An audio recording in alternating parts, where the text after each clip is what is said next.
मनोज जरांगे हे मुंबईच्या वेशीवर आता पोहोचलेत। वाशीत त्यांच्या स्वागताची जय्यत तयारी करण्यात आली आहे। जरांगेंसह मराठा कार्यकर्ते मोठ्या संख्येने मुंबईत पोहोचलेत। मनोज जरांगे आज मुंबईतील आझाद मैदानात आंदोलन करणार आहेत आणि या आंदोलनासाठी आझाद मैदानात जय्यत तयारी करण्यात आली आहे। मोठा पोलीस बंदोबस्त तैनात करण्यात आलाय, तर आंदोलनाच्या पार्श्वभूमीवर वाहतुकीतही बदल करण्यात आले आहेत। आंदोलनाच्या पार्श्वभूमीवर हे बदल महत्त्वाचे आहेत। आणि या संदर्भात अधिक अपडेट्स देतील आपले प्रतिनिधी निलेश बुधावले। निलेश, मनोज जरांगे सध्या कुठे आहेत आणि वाहतुकीत नेमके काय बदल करण्यात आले आहेत? पोलिसांचा बंदोबस्त कसा आहे? श्रुती, पुढच्या अगदी काही मिनिटांमध्ये मनोज जरांगे यांचा ताफा वाशी टोलनाक्याला पोहोचणार आहे। वाशी टोलनाक्याची सध्याची दृश्य आपण पाहतो। या ठिकाणी मोठा पोलीस बंदोबस्त तर तैनात करण्यात आलेला आहे। यासोबतच मनोज जरांगेंच्या स्वागतासाठी देखील मोठ्या प्रमाणामध्ये या ठिकाणी तयारी करण्यात आलेला आहे। एक मोठा हार या ठिकाणी लावण्यात आलेला आहे क्रेनच्या माध्यमातून आणि काही क्षणांमध्ये मनोज जरांगे ज्यावेळेस या ठिकाणी पोहोचतील त्यावेळेस त्यांना हा हार घातला जाईल आणि त्यानंतर मनोज जरांगे मुंबईत प्रवेश करताना आपल्याला पाहायला मिळणार आहे। सध्या मुंबईच्या वेशीवर मोठ्या प्रमाणामध्ये कार्यकर्त्यांची ही जी गर्दी आहे ही व्हायला सुरुवात झालेली आहे। रात्रभर हे कार्यकर्ते वाट पाहत आहेत। मनोज जरांगे पुढच्या काही क्षणांमध्ये या ठिकाणी येणार आहेत आणि त्यासाठीची ही तयारी त्यांच्या वतीने करण्यात आलेली आहे। कशा पद्धतीचं नियोजन आहे, किती वेळामध्ये मनोज जरांगे पोहोचतात? जरांगे पाटील पुढच्या 10 मिनिटांमध्ये या ठिकाणी वाशी टोल नाक्याच्या ठिकाणी पोहोचतायत आणि निश्चित त्यांचं स्वागत या ठिकाणी सकल मराठा समाज नवी मुंबईच्या माध्यमातून आम्ही या ठिकाणी करतोय आणि त्यासाठी आम्ही या ठिकाणी त्यांचा खरं तर वेट या ठिकाणी करतोय। अशा पद्धतीची आतमध्ये तयारी करण्यात आलेली आहे, कारण पोलिसांचा बंदोबस्त देखील मोठा आहे। नाही, आतमध्ये म्हणजे कुठे? आझाद मैदान।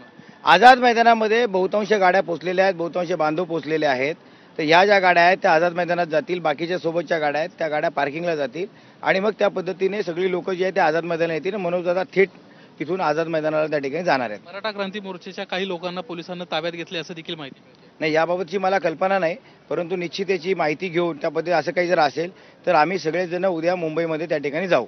आपण पाहतोय मुंबईत जाण्यासाठी ही सर्व मंडळी सज्ज झालेली आहेत। मुंबईतल्या वेशीवर म्हणजेच वाशी टोल नाक्याची ही सध्याची दृश्य आपण पाहतोय। पुढच्या काही क्षणांमध्येच मनोज जरांगे यांचा ताफा जो आहे हा मुंबईत पोहोचणार आहे आणि त्यापूर्वी ही जोरदार तयारी करण्यात आलेली आहे। पुढच्या 5 ते 7 मिनिटांमध्ये मनोज जरांगेंचा जो गाड्यांचा ताफा आहे तो पोहोचेल। सध्या नवी मुंबई महानगरपालिका त्यांना क्रॉस करून साधारणपणे 5 ते 7 मिनिटं झालेत, त्यामुळे वाशी टोल नाक्याला यायला अगदी 5 ते 7 मिनिटं पुढचे लागणार आहेत। घोषणाबाजी जोरदार या ठिकाणी सुरू झालेली आहे आणि कोणत्याही परिस्थितीमध्ये आरक्षणाचा जो विषय आहे तो मार्गी लागत नाही तोपर्यंत इथून हलणार नाही, अशा पद्धतीची या सर्वांची भूमिका आहे। आणि मनोज जरांगे देखील त्याच हेतून मुंबईच्या दिशेने येत आहेत आणि त्यामुळेच ही गर्दी जी आहे ही वाढताना आपल्याला पाहायला मिळते। हजारो गाड्यांचा ताफा जो आहे हा मुंबईच्या दिशेने येत आहे, त्यामुळे पोलीस प्रशासन सज्ज आहे।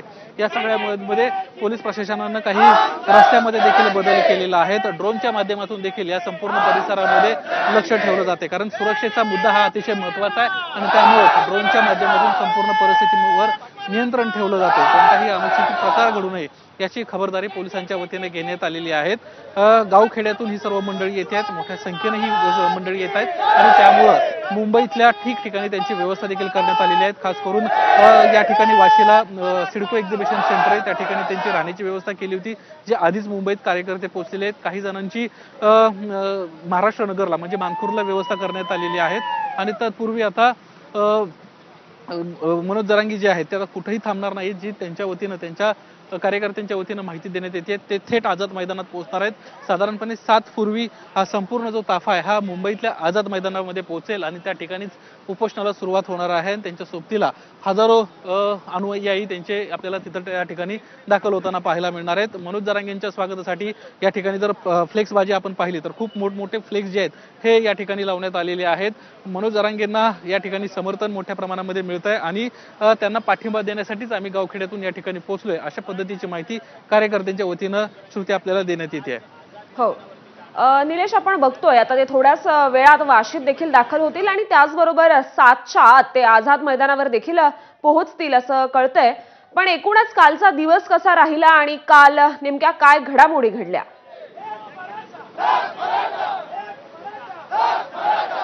मनोज जरांगे यांना 28 तारखेला आपल्या गावाहून आपला जो प्रवास आहे तो सुरू केला मुंबईच्या दिशेनं आणि त्यानंतर पहिला हॉल्ट साधारणपणे 20-22 तासानंतर त्यांचा पहिला हॉल्ट जो आहे तो शिवनेरीच्या पायथ्याशी झाला होता। त्या ठिकाणी त्यांना पत्रकार परिषद देखील घेतली। त्या पत्रकार परिषदेमध्ये स्पष्टपणे म्हटलं, जोपर्यंत आमचा निर्णय येऊ लागत नाही तोपर्यंत माघारी हटणार नाही आणि मी मुंबईला येतोय। पोलिसांना देखील सुरुवातीला अशी चर्चा सुरू झाली होती की त्यांना मुंबई बाहेरच कुठेतरी आंदोलन करायला सांगितलं जाईल, खास करून खारघरला मोठं मैदान आहे त्या ठिकाणी त्यांना ची व्यवस्था केली जाईल। मात्र अनेक अटी-शर्ती घालून आता मुंबईतल्या आझाद मैदानामध्ये त्यांना परवानगी देण्यात आली आहे। मात्र ती केवळ 1 दिवसाची परवानगी आहे। साधारणपणे 5-5:30 वाजता आझाद मैदानाचा जो गेट आहे तो बंद केला जातो। त्यानंतर खऱ्या अर्थानं संघर्ष सुरू होईल, कारण त्यानंतर हे आंदोलक जाणार कुठं, त्यांची काय व्यवस्था केली जाणार आहे, किंबहुना मनोज जरांगे आपली जी भूमिका घेऊन ठामपणे बसणार आहेत ती भूमिका सोडतायत का हे पाहणं महत्त्वाचं राहणार आहे। कारण त्यांचं असं म्हणणं आहे कोणत्याही परिस्थितीतून मुंबई सोडणार नाही जोपर्यंत विषय मार्गी लागत नाही। दुसरी आता सरकार पातळीवर जर आपण सध्याची परिस्थिती पाहिली तर राधाकृष्ण विखे पाटील जे मराठा आरक्षण उपसमितीचे प्रमुख आहेत त्यांना देखील संपर्क साधण्याचा प्रयत्न केला, मात्र संपर्क होऊ शकला नाही अशी देखील त्यांच्या वतीनं माहिती देण्यात येते। आणि त्यामुळं आज खऱ्या अर्थानं शिष्टमंडळ जे आहे ते कदाचित भेटायला जाऊ शकतं। अनेक आमदार आहेत, ते आमदार देखील पाठिंबा देणार आहेत। वेगवेगळ्या पक्षांचे पदाधिकारी, वेगवेगळ्या पक्षांचे आमदार, मंत्री हे देखील येतील आणि आझाद मैदानामध्ये मनोज जरांगेंच्या आंदोलनाला पाठिंबा देतील अशी माहिती मिळते। गाड्या आता हळूहळू मुंबईच्या दिशेने आपल्याला जाताना पाहायला मिळत आहेत। अनेक मोठा जो ताफा आहे गाड्यांचा तो आता मुंबईच्या दिशेने येतोय आणि कार्यकर्त्यांची देखील संख्या जी आहे ती आता वाशी टोल नाक्याला वाढताना आपल्याला पाहायला मिळत आहेत। गावखेड्यातून आलेली ही सर्व मंडळी आहे आणि ती मनोज जरांगेंना पाठिंबा देण्यासाठी आता मनोज जरांगेंच्या ताफ्यासोबत आझाद मैदानात जाणार आहेत। एक भव्य हार जो आहे तो या ठिकाणी लावण्यात आलेला आहे। क्रेन रात्री साधारणपणे 12:30-1 वाजताच लावण्यात आली होती, कारण मनोज जरांगेंचा ताफा हा खूप झपाट्यानं मुंबईच्या दिशेने येत होता। एकच हॉल्ट त्यांना केवळ केलेला आहे तळेगावला। साधारणपणे 1:30 वाजता तळेगावला ते पोहोचले आणि त्यामुळे असंख्य जनसमुदाय जो आहे तो रस्त्यावर त्यांच्या समर्थनामध्ये उतरल्याचं आपल्याला पाहायला मिळालं होतं आणि त्यानंतर थेट संपूर्ण ज्या गाड्या आहेत त्या आता मुंबईच्या दिशेने झपाट्यानं येताना आपल्याला पाहायला मिळत आहेत। कुठेही गाड्या थांबलेल्या नाहीयेत। काही मिनिटांमध्ये आता हा संपूर्ण ताफा वाशी टोल नाक्याला पोहोचेल आणि त्यानंतर आझाद मैदानामध्ये 7 पूर्वीच आपण पोहोचणार आहोत। त्यांना साधारणपणे पांजरपोळ जे चेंबूरच्या इथं आहे त्या ठिकाणीच अडवलं जाईल। तिथं मनोज जरांगेंसोबत केवळ 2-4 गाड्या फ्रीवेच्या दिशेनं सोडल्या जातील आणि बाकी सगळ्यांना जे आहे ते कर्नाक बंदरला सर्वांची व्यवस्था पार्किंगची केलेली आहे, त्या ठिकाणी सर्वांना थांबवण्यात येणार आहे। तिथून पुढे कार्यकर्त्यांना जाता येणार नाहीये, गाड्यांना जाता येणार नाहीये, कारण मुंबई जाम होऊ शकते आणि त्यामुळेच वाहतुकीची जी व्यवस्था आहे ती अलीकडेच करण्यात आली आहे। तिथून केवळ कार्यकर्ते जे आहेत ते आझाद मैदानामध्ये जाणार आहेत। 5,000 कार्यकर्त्यांना त्या ठिकाणी बसता येईल, त्यापेक्षा जास्त कार्यकर्त्यांना बसता येणार नाही असे देखील सूचना जी आहेत ते पोलीस प्रशासनाच्या वतीने सांगितलेल्या आहेत। केवळ 1 दिवसाची आंदोलनाची परवानगी जी आहे ती तुम्हाला देत आहोत असं देखील त्यामध्ये नमूद केलेलं आहे। अनेक अटी-शर्ती आहेत आणि त्या अटी-शर्तींचा त्यामुळे आपण बघतोय कोर्टाने सुद्धा अटी-शर्ती घालून दिलेल्या आहेत। सरकारने देखील आपली भूमिका स्पष्ट केलेली आहे। ज्याप्रमाणे आपण बघतोय आज 6 वाजेपर्यंत या आंदोलनाला परवानगी मिळालेली आहे, पण 6 नंतर नेमकं काय होईल आणि या आंदोलनाला काय दिशा मिळेल, ह्या सर्व कार्यकर्त्यांना आणि या अनुयायींना नेमकं सरकार काय आश्वासन देईल या संदर्भात काही अपडेट्स कळू शकतात का?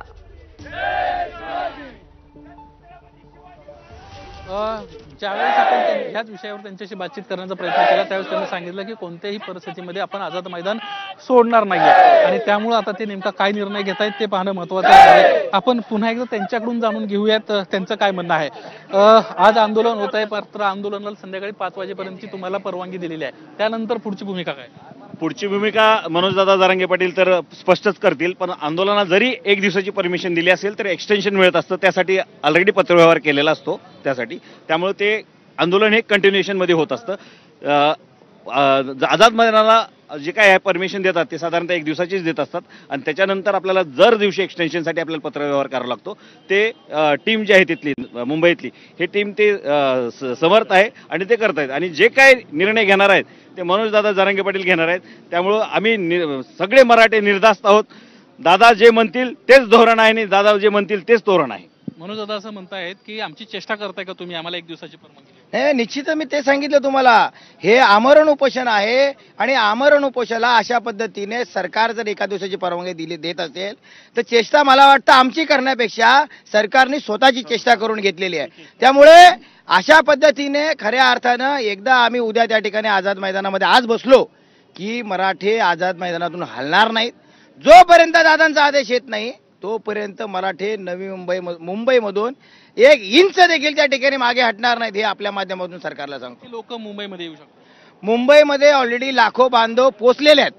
आता जे काही दादांसोबत आहेत किंवा जे अजून ऑन द वे जे लोक आहेत, हे साधारणतः खरं तर मराठ्यांचा आकडा आणि तो अंदाज बांधणं फार कठीण आहे. पण जे काय असेल, उद्या आपल्याला त्या ठिकाणी मुंबईचा महानगरपालिका आणि आजूबाजूचा परिसर हा पूर्णपणे त्या ठिकाणी बंद असलेला आपल्याला दिसेल, एवढं आपल्याला मात्र निश्चित सांग. प्रशासन मदत करतंय का तुम्हाला? नाही, प्रशासन नवी मुंबईच्या बाबतीत जर विचार केला तर निश्चितपणे आम्हाला प्रशासनाने मदत केली नाही. काल आम्हाला थोडासा महानगरपालिकेमध्ये आम्हाला घुसावं लागलं आणि आमचा मराठे बहाणा दाखवावा लागला. त्यानंतर या ठिकाणी आम्हाला पालिकेने त्या ठिकाणी मदत केली. पण पोलीस प्रशासनाने आम्हाला सुरुवातीपासून मदत केलेली आहे. मुंबईमध्ये त्या ठिकाणी जे प्रशासन आहे ते तिकडे सहकार्य करते. परंतु जर सहकार्य करते असं जर आपण म्हटलं तर आंदोलनाला परवानगी का नाकारली होती किंवा पोलिसांनी का तसं केलं, हाही महत्त्वाचा प्रश्न त्या ठिकाणी निर्माण होतो. त्यामुळे निश्चितच कुठेतरी सरकार मराठ्यांची त्या ठिकाणी आडकाठी करू पाहते, आंदोलकांना थांबवू पाहते. पण सरकारने हा प्रयत्न आता या क्षणापासून सोडून द्यावा. कारण सरकारने जर आता थांबवायचा प्रयत्न केला तर नक्कीच त्या ठिकाणी सरकार थांबवण्याची धमक या मराठ्यांमध्ये आहे. त्यामुळे आता दादा जे म्हणतील त्या पद्धतीने हे आंदोलन होणार आणि निश्चित आरक्षण घेतल्याशिवाय मराठे मुंबई सोडणार नाहीत. आपण पाहतोय एक या ठिकाणी निर्धार